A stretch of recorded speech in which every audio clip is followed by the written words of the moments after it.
C'est pour moi d'abord un grand privilège d'être ici dans cette très grande maison et aux côtés de nos plus grands alliés peut-être sur cette cause extraordinairement importante qu'est celle de la violence faite aux femmes et notamment dans les zones de conflit. Pour moi c'est quelque chose de très fort parce que ce sont trois priorités. Nous avons à éradiquer la violence. Quand nous voyons aujourd'hui ce qui se passe au Nord Mali, ou bien en Afghanistan, ou bien en République du Congo, nous devons être mobilisés. C'est aussi l'accès à la justice. Et nous sommes ensemble avec le Royaume-Uni sur la justice internationale. Et puis, je dirais que c'est la transition politique. Et nous devons peut-être renforcer encore nos efforts, notre partenariat pour que, dans l'aide au développement, par exemple, eh bien, la question des femmes dans la reconstruction civile des pays, je pense à l'Afghanistan en particulier, où nous allons retirer nos troupes, soit un petit peu plus visible, un petit peu plus concrète, parce que le grand défi, c'est de faire passer l'égalité du droit à la réalité. Et je sais que vos initiatives au Royaume-Uni sont remarquables, en application de la résolution notamment 1325, et nous devons peut-être le faire ensemble avec encore plus de clarté et de visibilité. William Hague, notre ministre des Affaires étrangères, a lancé une initiative pour combattre l'utilisation de la violence comme instrument de guerre. Nous avons mis ensemble une équipe en Angleterre maintenant de médecins, d'avocats, de psychologues, des experts en soutien des femmes pour être prêts à aller sur le terrain, aider l'ONU ou d'autres organisations quand il y a des exemples de violence utilisée comme ça en instrument de guerre. Et il voit aussi l'initiative prise au G8, où nous avons la présidence du G8 l'année prochaine, de faire de ça une initiative pendant notre année de présidence du G8, pour essayer vraiment de mobiliser les gens partout dans le monde à réaliser qu'il y a un problème, un vrai problème d'utilisation de ce type de violence dans les conflits contre les femmes.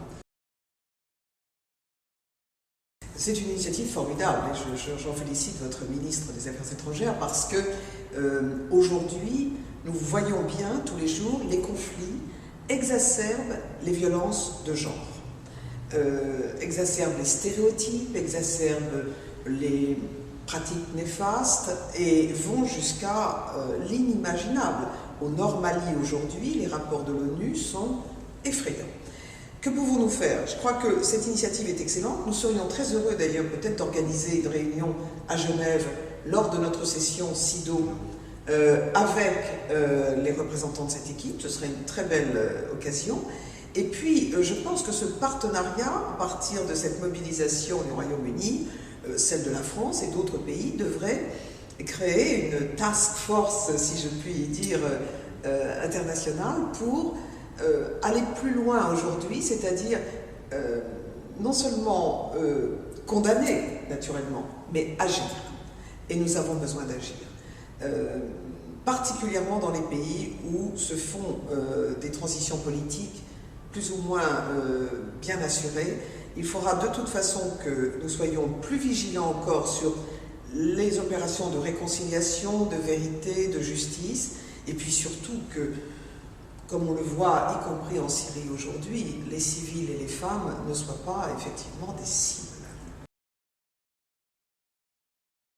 J'imagine aussi qu'il faut organiser, planifier ça avec les militaires, oui.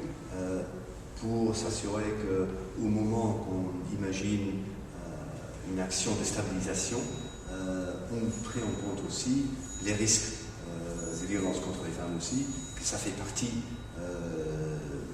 de planification avant le lancement d'une opération de gestion de crise ou de stabilisation par l'OTAN ou l'ONU ou l'Union européenne.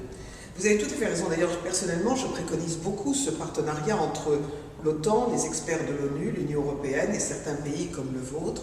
Et au niveau de l'OTAN, je me félicite qu'aujourd'hui, la question de la dimension civile et des droits des femmes devient une composante de l'approche globale qui allie les opérations militaires aux opérations civiles. Et nous venons, dans une réunion internationale, de rappeler avec force qu'aucune je dirais, opération militaire ne peut être détachable de la question des droits fondamentaux, mais que les transitions, là aussi politiques, elles sont importantes, doivent se faire non pas seulement pour les femmes, mais avec elles, et certainement pas sans elles, et encore moins contre elles. L'initiative que prend le Royaume-Uni prend toute sa place et donne un éclat particulier à cet anniversaire. Alors, je pense qu'on va essayer de travailler ensemble.